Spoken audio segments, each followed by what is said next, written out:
ইসলাম হলো পবিত্র জিনিস, আর টয়লেট হলো কি পবিত্র না অপবিত্র? না পাক জায়গা। তা আপনি টয়লেটে যাবেন, সেখানে কি আল্লাহর দিন নিয়ে যাওয়া লাগবে না দিনটা বাইরে রেখে যাওয়া লাগবে? জি, নিয়ে যাওয়া লাগবে। টয়লেটে যাবেন, সেখানেও আল্লাহর দিন ছাড়া যাওয়া। এক টয়লেটের ভিতরে দেখবেন কতগুলা দিনের হুকুম হাকাম। এবার আসেন, এই আল্লাহর দিনের উপরে কতদিন থাকা লাগবে?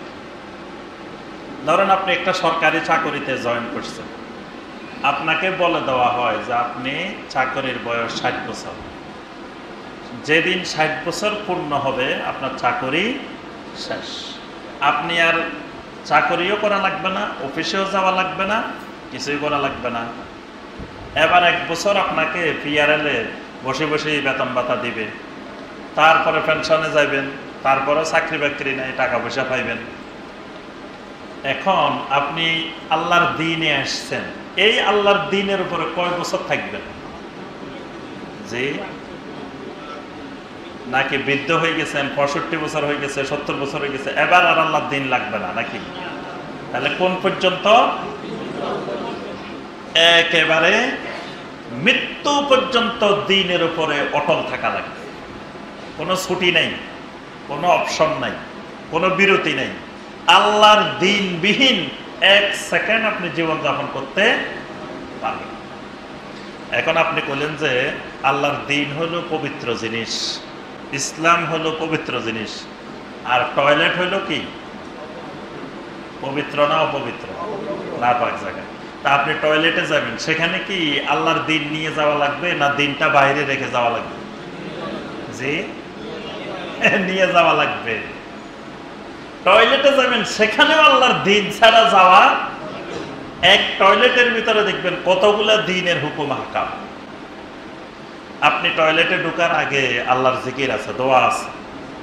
ডান পা দিয়ে ঢুকবেন না বাম পা দিয়ে ঢুকবেন, এখানে আল্লাহর দিনের নির্দেশনা আছে।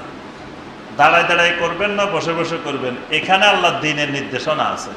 কোন দিকে ফিরে বসবেন, কোন দিকে ফিরে বসা যাবে না, এখানে আল্লাহর দিনের নির্দেশনা আছে। তারপরে আপনি ডান হাত দিয়ে পরিষ্কার করবেন না বাম হাত দিয়ে করবেন, এখানে আল্লাহর দিনের নির্দেশনা আছে। আবার বের হওয়ার সময় কোন পা দিয়ে বের হইবেন, এখানে আল্লাহর দিনের নির্দেশনা আছে। আবার কোন দোয়া পড়ে কোন জিকির করে বের হইবেন, আল্লাহর দিনের নির্দেশনা আছে। তাহলে এক টয়লেটের মধ্যে কতগুলো দিনের হুকুম হাকাম। তাহলে বোঝা গেল যিনি আল্লাহর দিন মানবেন তিনি এক মুহূর্ত আল্লাহর দিন ছাড়া জীবনযাপন করা সম্ভব নয়। মৃত্যু পর্যন্ত সার্বক্ষণিক দিনের উপরে অটল থাকতে হবে। যদি দিনের উপরে অটল থাকেন তাহলে উপকারিতাটা কি হবে? সূরা ফুসসিলাতের 30 নম্বর আয়াতে আল্লাহ পাক বলছেন, ইন্নাল্লাযীনা ক্বালু রাব্বুনাল্লাহু সুম্মা ইসতাকামু তাতানাসসালু আলাইহিমুল মালাইকাতু আল্লা তাখাফু ওয়া লা তাহজানু ওয়া আবশিরু বিল জান্নাতিল্লাতী কুনতুম তুআদুন। আল্লাহ রাব্বুল আলামিন ঘোষণা দেন, ইন্নাল্লাযীনা ক্বালু রাব্বুনাল্লাহ, যেই মানুষগুলো বলবে রাব্বুনাল্লাহ, আমাদের রব হলেন একমাত্র আল্লাহ, অর্থাৎ তাওহীদের ঘোষণা দিবেন, ঈমানের ঘোষণা দিবেন, ইসলামের ঘোষণা দিবেন। সুম্মা ইসতাকামু, এরপরে মৃত্যু পর্যন্ত ইস্তিকামত থাকবেন। এই ইস্তিকামত থাকা মানে অটল থাকা, তাওহীদের উপরে, ঈমানের উপরে, ইসলামের উপরে, ইহসানের উপরে মৃত্যু পর্যন্ত ইস্তিকামত থাকা, অটল থাকা।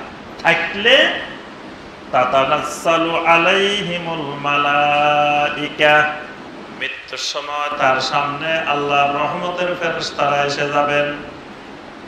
মৃত্যুর সময় দুই ধরনের ফেরেশতা আসে, কারো কাছে রহমতের ফেরেশতা আছে, কারো কাছে আযাবের ফেরেশতারা আছে।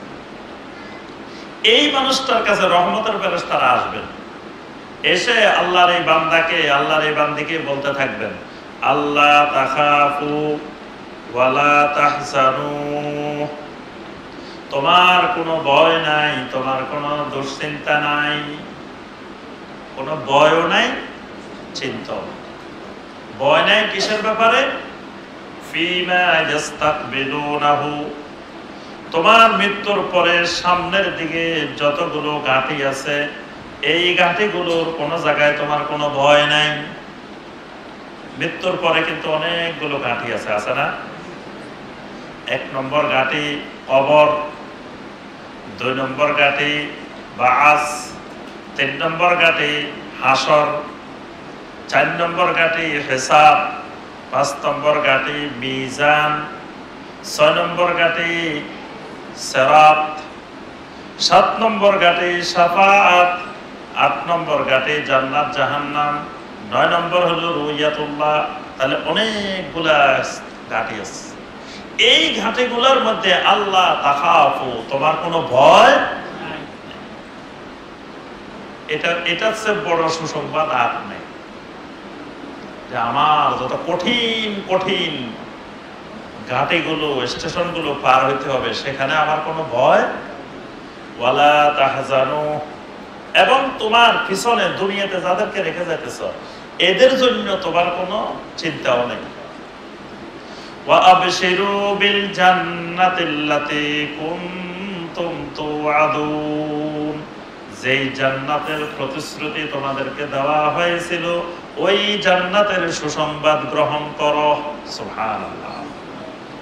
তাহলে দ্বীনের উপরে মৃত্যু পর্যন্ত অটল থাকলে পুরস্কার হলো কোনো ভয় নাই, চিন্তা নাই, আর জান্নাতের সুসংবাদ। আরো আছে, এর আরেক আয়াত পরে গিয়ে আল্লাহ বলেছেন নুজুলাম মিন গফুরির রহিম, গফুরুর রহিমের পক্ষ থেকে বিভিন্ন ধরনের মেহমানদারি। সুবহানাল্লাহ। যিনি গফুরুর রহিম আল্লাহ রাব্বুল আলামিন, তার পক্ষ থেকে মেহমানদারি থাকে। সুবহানাল্লাহ। এই দিনের উপরে অটল থেকে মৃত্যুবরণ করলে মান কানা আখিরু কালামিহি লা ইলাহা ইল্লাল্লাহ দাখালাল জান্নাহ। নবী সাল্লাল্লাহু আলাইহি ওয়াসাল্লাম বলেন, যেই ব্যক্তির আখির কালাম হবে, সর্বশেষ কালাম হবে লা ইলাহা ইল্লাল্লাহ, সর্বশেষ কালাম যদি হয় তাওহীদের উপরে, তাহলে দাখালাল জান্নাহ, লোকটা কোথায় যাবে? জান্নাতে প্রবেশ করবে। সুবহানাল্লাহ। তাহলে জান্নাতে যেতে হইলে, জাহান্নাম থেকে বাঁচতে হইলে মৃত্যু পর্যন্ত আল্লাহর দ্বীনের উপরে অটল থাকতে। তাহলে আমরা সবাই চাই মৃত্যু পর্যন্ত কি দ্বীনের উপরে অটল থাকতে। এখন আসেন, দ্বীনের উপর অটল থাকতে হলে কি কি করা দরকার আমাদের?